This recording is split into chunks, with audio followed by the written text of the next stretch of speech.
Hey everybody, Vape Malone here, and today we're in sunny Las Vegas, Nevada. And you wouldn't know it, but right here behind me is a real-life e-liquid factory, Puff Labs to be more specific. And we've talked to the owner, Scott Baker, and he's agreed to give us a tour of this factory. So we're gonna see what they do in there and what goes on in the day-to-day operations of a real-life e-liquid factory. How's that sound? Amazing!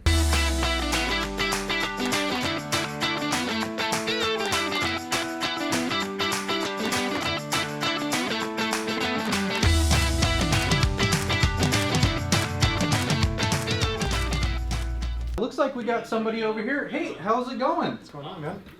Hi, I'm Vape Malone. Nice to meet you. What's your name? My name is Johnny. And what do you do here? I do the sales here. You do the sales? Yeah. How much do you sell? A lot. You get any bonuses or anything like that? Something like that, yeah. Yeah? Yeah. Yeah, well, how do you like working here at Puff Labs? It's a great company to work for. I mean, every day is a hustle, but it's definitely a good company. Awesome. Well, thank you. It's a pleasure meeting you. Yeah, I think we're going to try and go look for Scott, the owner. So let's go see if we can find him. Well, it looks like we got a lot of boxes here. Yeah, getting stuff moved out, shipped out, lots of products to sell. How you doing? Come on in. How's it going? Welcome. Have a seat. So Scott, you are the CEO of Puff Labs, is that correct? That is correct. Awesome, awesome. Is this where the magic happens? Something like that. Something like that. All right. Scott, why did you start making e-liquid?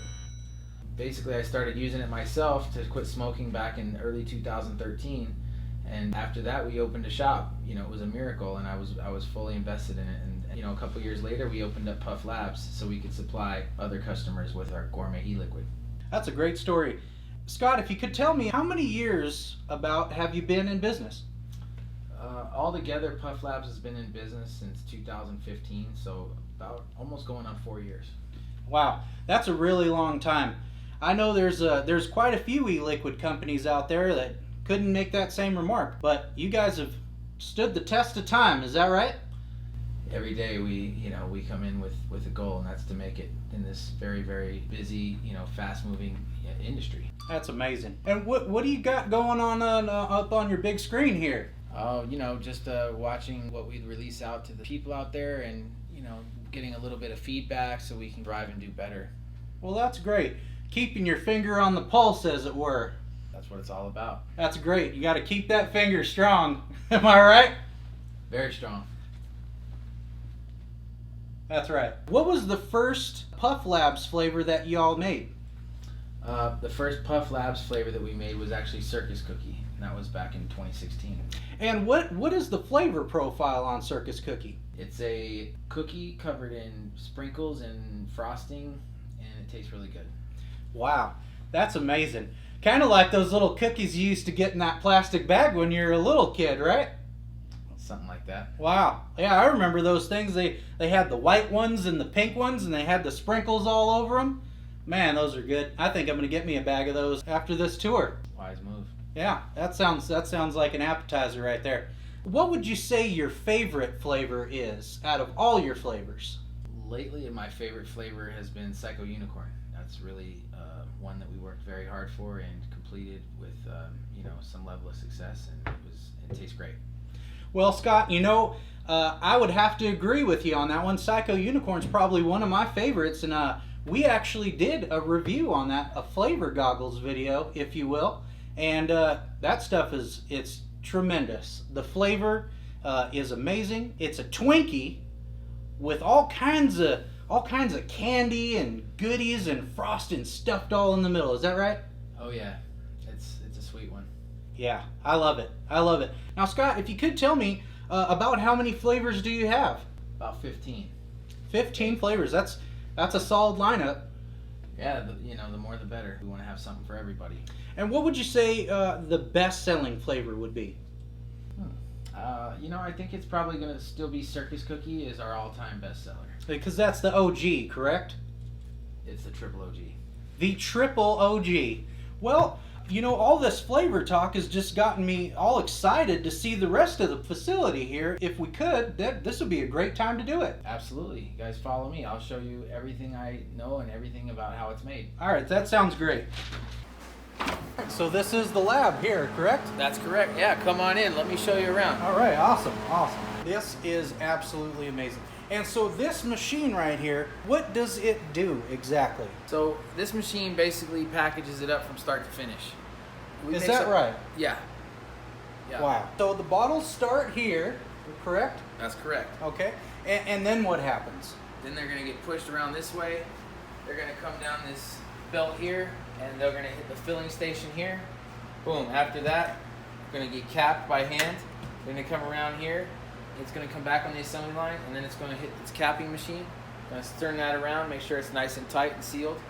And then it'll come through here. It'll hit its labeling. After that, finish here and be cartonized. Wow, that is truly amazing. I gotta say, this is impressive. How many people in here does it take to operate this machine? This machine runs best with 4 finishers on it, 4 Wow. technicians. 4 people, huh? That's right. And about how many bottles can you knock out in an hour with this machine? About anywhere from 1,000 to 1,500. Wow, that's incredible. Robots are taking over. They really are, folks. They are taking over. The amount of bottles that you can get done in such a short amount of time, that's great. That frees up your people to do other things around the office. Is that right? Oh yeah, it's all about productivity. This is pretty much where everything starts, correct? That's right. All right, so what's next? Well- After we're done here. I'll take you and show you what happens after it's all finished. That's amazing. That's awesome. All right, let's go do that. So yeah, come on in. I'll show you all of our finished product here and what happens after that. Well, I decided it would be a good time to have a vape break. That is permitted in here. You can do that here. Well, I'm glad I wasn't breaking any rules. That would have been awkward. Yep. We don't want that. Take your time. So where are we? Where are we, Scott? We are in the packing room. This is the packing room right here. This is it. And this is kind of where all the inventory gets stored before it goes out and meets its RDA. That's correct. Yep. Wow. We're just 1 drip away at this point. I like that. 1 drip away. So when they're all up here on the wall, then what happens?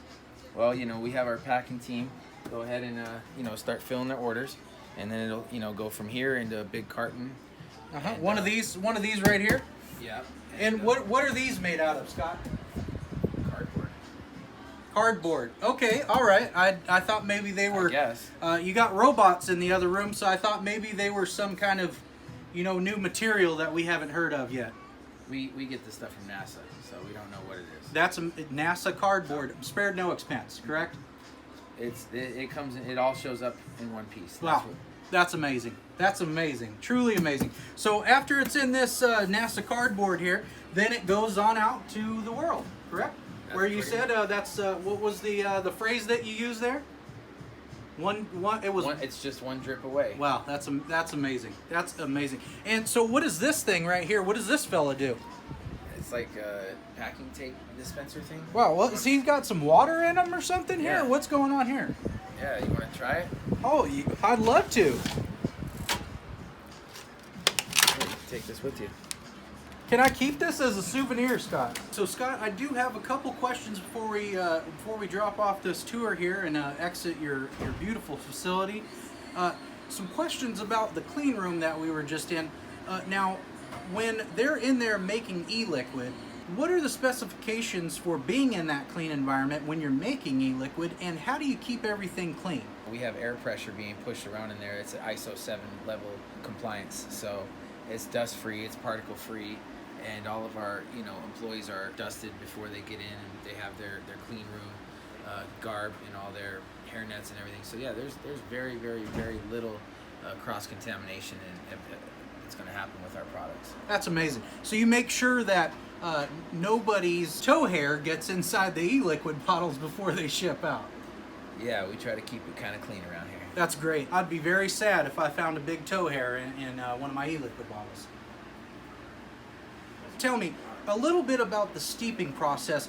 Now, do you steep all your juices before you send them out once they're ordered? We don't have a specific steeping process in place. We just make it on a consistent basis, you know, and that's what we've always done. We just like it the way it is. That's amazing. So you're telling me that with this product, these products here, they could sit on the shelves for a couple of weeks before they go out to customers. Is that correct? Up to a couple weeks, yeah. That's our production schedule is 2 weeks. Amazing. About how long does it take to steep out a Puff Labs e-liquid before it's ready to vape? I would like to see it sit for 2 weeks. 2 weeks is the magic number then. Yeah, that usually gives it a great chance to mature in between the shipping process. That helps a lot too. Wow, that's amazing. So about after that 2 week mark, that's when the flavor really starts popping on your tongue. That's right on your tongue. Right on the old tongue muscle.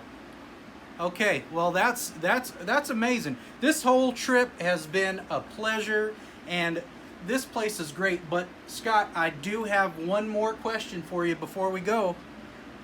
Can I take a ride on that big old forklift you got out there in your warehouse? Oh yes, you can. Well, let's get to it, folks.